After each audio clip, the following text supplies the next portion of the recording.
Hi friends, இன்றைக்கி நம்ம சென்னையில் மோர் மார்க்கெட்டில் எடுத்த ஒரு பவர் பேங்க் தான் ரீஸ்டோரேஷன் பண்ண போகிறோம். வாங்க பார்க்கலாம். ஃபஸ்ட்டு நம்ம சார்ஜ் போட்டு பார்க்கலாம். சார்ஜ் போட்டு பார்க்கும்போது எந்த ஒரு ரியாக்ஷனுமே இல்லை பவர் பேங்க்லேருந்து. ஸோ இதை கலட்டி தான் பார்க்கணும். ரிமூவ் பண்ணுவோம் கவரை. ரிமூவ் பண்ணியாச்சு. இப்போ பேட்டரியில் பவர் செக் பண்ணி பார்க்கலாம். 0 தான் இருக்குது.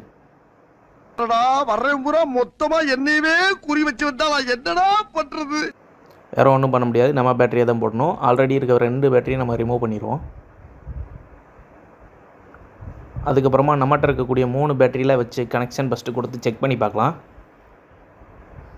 ஒர்க் ஆகுது. பயங்கரமான ஆளாடி. அவ்வளோதான் ஃப்ரெண்ட்ஸ், நம்மளோட பேட்டரி யூஸ் பண்ணிக்கலாம். இப்போ நம்மளுக்கு 2 பேட்டரி தான் தேவைப்படுது. ஸோ அந்த 2 பேட்டரியை மட்டும் நம்ம எடுத்து கனெக்ஷன் கொடுத்துக்கலாம். மைனஸ் என்கிட்ட வந்து மைனஸில் வந்து சால்ட்ரிங் பண்ணிக்கலாம். ப்ளஸ்லையும் நம்ம சால்டர் பண்ணிக்கலாம் ரெட் கலர் ஒயரை. இப்போ கனெக்ஷன் கொடுத்து பார்த்தா ஒர்க் ஆகுது. அவ்வளோதான், நம்ம அப்படியே அசம்பிள் பண்ணிட வேண்டியதான். பேட்டரி வைக்கிறது கொஞ்சம் கஷ்டமாக இருந்துச்சு. ஓகே, ப்ரெஸ் பண்ணி வச்சாச்சு. செக் பண்ணி பார்த்தா ஒர்க் ஆகுது. இப்போ நம்ம கவரை மட்டும் போட்டு அசம்பிள் பண்ணலாம். அவ்வளோதான், ஃபைனலாக ஒரு செக் பண்ணிடுவோம். அவ்வளோதான் ஃப்ரெண்ட்ஸ், ஒர்க் ஆகுது.